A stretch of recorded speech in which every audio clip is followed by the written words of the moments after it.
안녕하세요. JD 부장구세의 소장 조던입니다. 오늘은 나스닥 마이너스 4%, 트럼프 고집 안 꺾으면 더 심한 하락이라는 주제로 말씀드리도록 하겠습니다.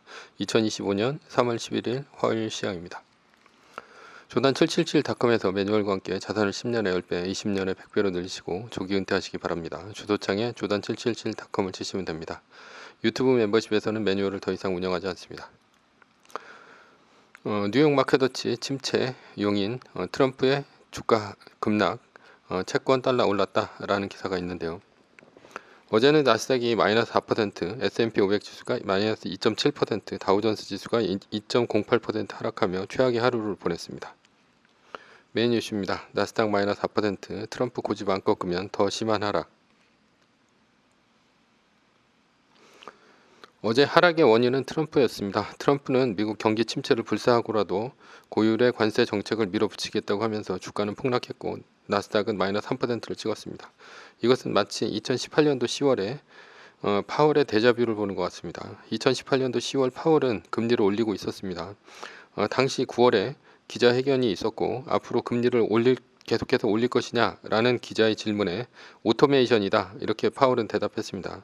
지속적으로 올릴 것이란 얘기죠. 그리고 10월 10일 나스닥은 마이너스 4%를 찍었고요. 이후 12월까지 석 달 동안 나스닥은 마이너스 24% 하락했고요. 당시 1등이었던 애플은 마이너스 45% 하락했습니다. 당시에는 트럼프가 금리 동결을 하지 않는 파월을 맹비난했습니다. 결국 이 사태가 끝난 것은 2019년 1월 4일 파월이 금리 동결을 선언하면서 끝났습니다. 파월이 고집을 꺾은 것이죠. 트럼프가 2018년 10월 파월과 같은 경우입니다. 기자회견에서 트럼프는 고율의 관세를 밀어붙이겠다고 했고 그 고집을 꺾지 않는 한 나스닥의 20% 이상의 조정도 가능한 상황입니다. 주가가 꺾인다고 해서 트럼프가 마음을 바꿀까요? 그러나 2018년 파월처럼 트럼프는 당분간 고집을 꺾지 않을 가능성이 큽니다. 당장 문제는 4월 2일인데요. 4월 2일 날 상호 관세가 매겨집니다. 상호 관세 못 박은 트럼프 4월 2일 예정대로 부과라는 기사가 있는데요. 트럼프는 지금 경기 침체가 되더라도 관세를 통해 미국의 이익을 얻어내는 것이 더 중요하다고 생각하고 있습니다. 그 중심에는 상호 관세가 있습니다. 그렇다면 트럼프가 얘기하는 상호 관세는 무엇일까요? 상호 관세란 아이러니하게도 자유무역입니다. 그렇다면 상호 관세가 왜 자유무역입니까? 자유무역이란 관세가 없이 자유롭게 무역하는 것이죠. 그래서 트럼프는 관세를 모두 없애고 자유무역하자고 주장을 했지만 미국으로 수출하는 나라들은 이런 주장을 받아들이지 않았습니다. 지금까지 우리는 자유무역을 해왔다고 생각했지만 아닙니다. 우리가 생각하는 자유무역은 미국이 일방적으로 손해보는 구도였습니다.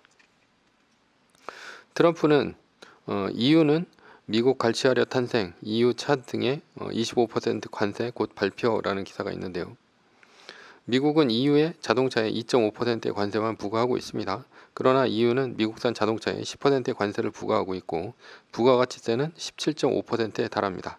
따라서 합치면 EU는 미국산 자동차에 27.5%의 관세를 부과하고 있는 반면 미국은 2.5%의 관세만 부과하고 있는 것입니다. 그렇기 때문에 트럼프는 EU에 25%의 추가 관세를 부과해야 한다고 주장하고 있는 것입니다. 부가가치세는 대부분의 나라에서는 수출품에 대해서는 100% 환급을 해줍니다. 그러니까 17.5%의 부가가치세는 없는 것이나 마찬가지죠. 오히려 돌려준다는 것이죠. 그러니 트럼프는 이것도 불공정한 세금이라는 것입니다. 그렇다면 왜 이렇게 미국에게만 불리한 관세가 적용되었을까요? 2차 세계대전 이후 냉전 때문입니다. 2차 세계대전 이후 전쟁 특수로 돈을 번 미국을 빼고 미국의 우방인 유럽과 일본 등은 국토가 초토화되었습니다. 따라서 미국은 가트라는 것을 만들어 일본, 유럽이 다시 살아날 수 있도록 미국의 수출길을 열어주었던 것입니다. 그리고 가트 체제를 가동한 것은 미국의 관세를 낮추고 미국의 우방은 관세를 높여 미국의 수출을 용이하게 했습니다.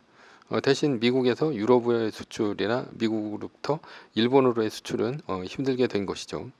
왜냐하면 냉전 시기에 미국의 우방인 EU와 일본 등이 자본주의와 사회주의의 체제 경쟁에서 이길 수 있도록 미국의 배려가 있었던 것입니다. 마침내 1991년 소련이 붕괴되었고 냉전이 종식되었습니다. 사회주의는 무너졌고 세계는 자본주의만 남았습니다. 미국은 더 이상 EU와 일본을 도울 필요가 없었습니다. 그래서 가트를 폐기하고 WTO를 만들어 자유무역을 하자고 했던 것입니다. 그러나 가트 시절부터 남아있던 관세는 WTO 이후에도 완전히 없어지지 않았습니다. 그러니 트럼프는 이참에 상호 관세를 매김으로써 완전한 자유무역의 시대로 가자고 한 것입니다. 그렇다면 트럼프는 정말로 자유무역을 원하는 것일까요? 아닙니다. 미국은 다른 나라보다 경제 규모도 크고 빅테크를 비롯한 글로벌 탑기업들도 많습니다.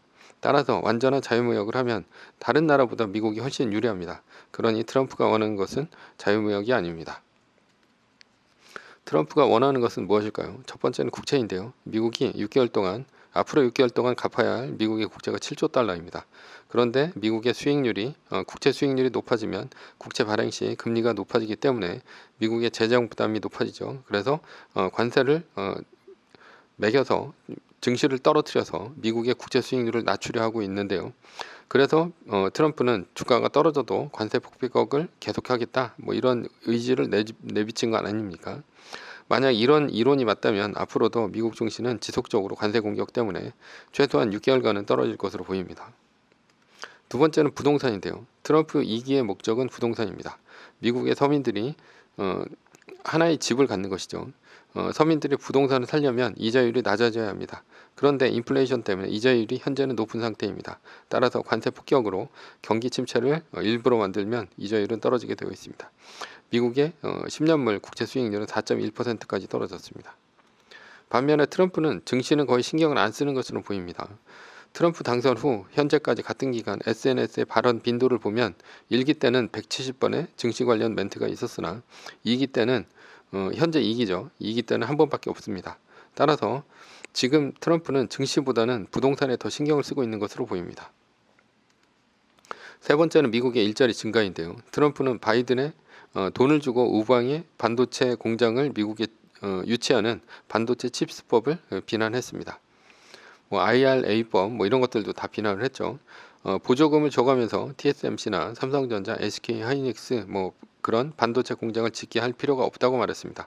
트럼프는 반도체에 대해 관세를 때리면 미국의 공장을 지을 수밖에 없다고 했죠. 이미 1980년대 미국은 일본 자동차의 수입 커트제를 하면서 일본의 자동차 공장을 미국에 유치한 바 있습니다. 일본의 자동차 기업인 혼다는 미국의 자동차 공장을 지음으로써 미국의 자동차 수입 커터제의 제한을 받지 않아도 되었습니다. 따라서 미국의 공장을 지으면 미국의 규제를 피할 수 있었습니다. 그 이후 일본의 자동차 메이커들은 너도나도 미국의 공장을 지었던 것입니다. 경쟁력 있는 첨단 공장이 미국에 생기면 안정적인 일자리가 늘어나서 중산층이 두터워집니다. 진정한 중산층은 공장 노동자입니다. 왜냐하면 공장 노동자는 웬만하면 잘리지 않고요. 월급이 안정적으로 나와서 미래 설계를 할 수 있기 때문입니다. 중산층은 소비와 생산의 주체입니다. 왜냐하면 사람들이 안정적인 직업이 있으면 집과 차를 할부로 사고요. 그 할부금을 갖기 위해서 열심히 뼈를 갈아 넣어서 일하게 됩니다. 그리고 가정을 이루고 아이도 낳습니다.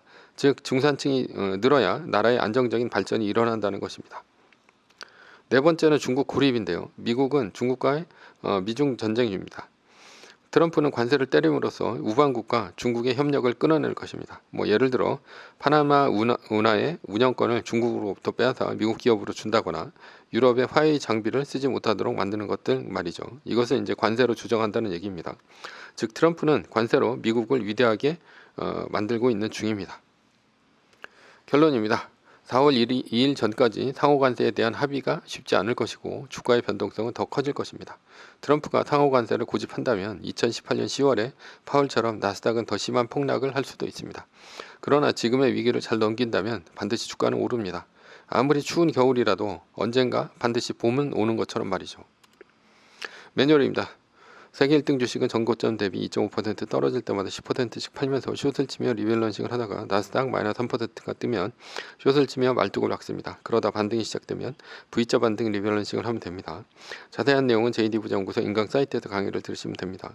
전제는 세계 1등 주식은 우상향합니다. 매뉴얼을 지키며 세계 1등에 투자하면 매년 25%의 복리로 10년간 10배, 20년간 100배로 재산을 불릴 수도 있습니다. 위의 상황은 매뉴얼일 뿐입니다. 따를 사람은 따르고 참고할 사람은 참고하시면 됩니다. 주식을 사고 파는 것에 대한 모든 책임과 이득은 본인에게 있습니다.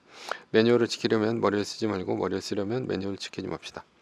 오늘은 나스닥 마이너스 4%, 트럼프 고집 안 꺾으면 더 심한 하락이라는 주제로 말씀드렸고요. 지금까지 JD부장연구소의 소장 조단이었습니다. 지금까지 들어주셔서 감사합니다.